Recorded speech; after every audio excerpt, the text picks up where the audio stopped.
हनीमूनला जाणारं एक जोडपं विमानतळावर पोचलं. विमानाची तिकीट ग्राउंड स्टाफला दाखवली आणि त्यांच्या लक्षात आलं की ही विमानाची तिकीट बोगस आहेत. विमानाची तिकीट बोगस आहेत म्हटल्यावर आपण जे बुकिंग हनीमूनचं केलेलं आहे ते सुद्धा तपासलं तर ते सुद्धा बोगस निघालं. कुठली चित्रपटाची गोष्ट मी तुम्हाला सांगत नाही, ही घटना घडली आहे मनमाडच्या एका जोडप्यासोबत. नाशिक जिल्ह्यातलं मनमाड इथलं एक कुटुंब, या कुटुंबानं फिरायला जाण्याकरता एका कंपनीसोबत करार केला आणि त्यांच्याबरोबरच एक नवविवाहित जोडपं होतं, त्याला सुद्धा परदेशात हनीमूनला जायचं होतं. कुटुंबातील इतर सहलींची स्वप्न आणि या नवजोडप्याचं हनीमूनला जाण्याचं स्वप्न विमानतळावरच भंगलं. आता नेमकं काय घडलं तर मनमाड इथल्या मानसी आबळ आणि त्यांच्या कुटुंबियांनी JVP हॉलिडेज आणि एस प्राकृती हॉलिडेज या नावानं काम करणाऱ्या ट्रॅव्हल एजंट्स मार्फत विविध सहलींचं बुकिंग केलेलं होतं. म्हणजे काय तर कुटुंबाला वेगळ्या ठिकाणी जायचं होतं म्हणून त्यांनी वेगळ्या ठिकाणचं बुकिंग केलं आणि या नवविवाहित दाम्पत्याला, अंबड या दाम्पत्याला, नवविवाहित दाम्पत्याला परदेशी जायचं होतं हनीमून करता म्हणून त्यांनी परदेशी हनीमूनला जाण्याचं बुकिंग केलं. यामध्ये नवविवाहित जे जोडपं होतं ते परदेशातील हनीमून ट्रिपसह इतर कुटुंबियांच्या सहली करता सुद्धा जाणार होतं. आणि जेव्हा हे दोघंही नवदाम्पत्य विमानतळावर आले तेव्हा त्यांच्या लक्षात आलं की विमानाचं तिकीट, हॉटेल बुकिंग किंवा टूर पॅकेज जे आहे ते सगळं बनावट आहे, बोगस आहे. एअरलाईन तपासणीमध्ये संबंधित तिकीट बनावट असल्याचं, फेक असल्याचं समोर आलं आणि त्यांना धक्का बसला. त्यांच्या पायाखालची जमीन सरकली. या सगळ्या कुटुंबाला आपली फसवणूक झालेली आहे, आपण फसवणुकीचे बळी ठरलेलो आहोत याची जाणीव झाली. आता आधी आपण बघूया की किती रुपयांची फसवणूक झाली. आता या अंबड कुटुंबाने पोलीस ठाणं गाठलं.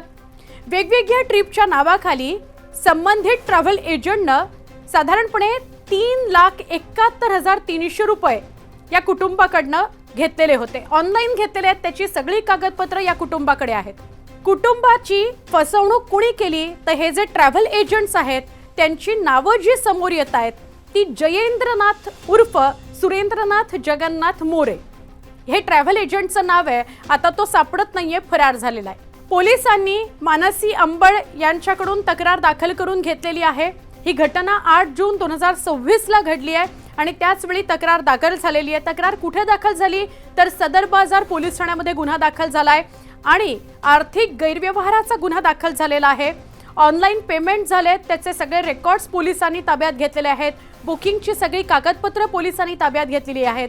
सगळे डिजिटल पुरावे सुद्धा तपासले जात आहेत. या प्रकरणातले अनेक गंभीर मुद्दे समोर येतात. एक तर विमानतळावर गेल्यानंतर तिकीटं फेक असल्याचं समोर आलं. ई तिकीट्स मिळतात आणि ती ई तिकीट्स घेऊन आपण विमानतळावर जातो, त्यामुळे ई तिकीट्स चेक कशी करायची, ती तपासायची कशी. आपण जेव्हा बुकिंग एजंटकडे पैसे देतो तेव्हा अर्थातच थोडाफार विश्वास, आपण त्या बुकिंग एजंटची चौकशी केलेली असते त्यामुळे आपण विश्वास टाकतो आणि ती बुकिंग तिकीट्स घेतो. पण विमानतळावर गेल्यावर ते फेक असल्याचं उघड झालेलं आहे. ट्रॅव्हल एजन्सीच्या नावानं कुणीतरी पैसे घेतले आणि बनावट बुकिंग करून दिलंय असा आरोप या अंबड कुटुंबानं केलेला आहे. एका नवविवाहित जोडप्याचा हनीमून आणि इतर कुटुंबियांच्या सहलीचं नियोजन तर कोलमडलंच, पण याहून जास्त महत्त्वाचं असं की त्यांचे साधारणपणे 4 लाख इतक्या रुपयांची फसवणूक झालेली. त्यांचे 4 लाख पाण्यात गेलेले आहेत. आपण कुठलीही जर सहल नियोजित करायची म्हटली तर मागचे 6 महिने आपण त्याच्यासाठी नियोजन करतो, आर्थिक नियोजन करतो, मानसिक नियोजन करतो आणि मग आपण अशा प्रकारची ट्रिप प्लॅन करत असतो. पण एका नवविवाहित दाम्पत्याला अशा प्रकारची जर गोष्ट जिला सामोरं जावं लागत असेल, म्हणजे आर्थिक फसवणूक तर त्यांची झालेलीच आहे, पण ते फिरायला जाणार होते, हनीमूनचं त्यांनी नियोजन केलेलं होतं, ते सुद्धा कोलमडलं आणि त्यांचा हिरमोड झालेला आहे. आता त्यांना पोलीस ठाण्याच्या चक्रा माराव्या लागणार आहेत आणि कोणी हे सगळं प्रकरण केलं आणि तो ठग जो आहे तो आता कुठे लपून बसलेला आहे या सगळ्याच्या पाठी त्यांना पुढचे काही दिवस आणि महिने घालावे लागणार. यामध्ये मानसिक त्रास जो झालाय तो अजून वेगळा. या फसवणुकीच्या घटना वाढत आहेत आणि त्याविषयी गंभीर प्रश्न उपस्थित केले जात आहेत.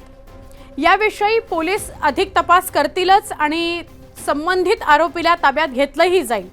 पण ही जी घडलेली घटना आहे त्याविषयी तुम्हाला काय वाटतं कमेंट करून आम्हाला नक्की सांगा.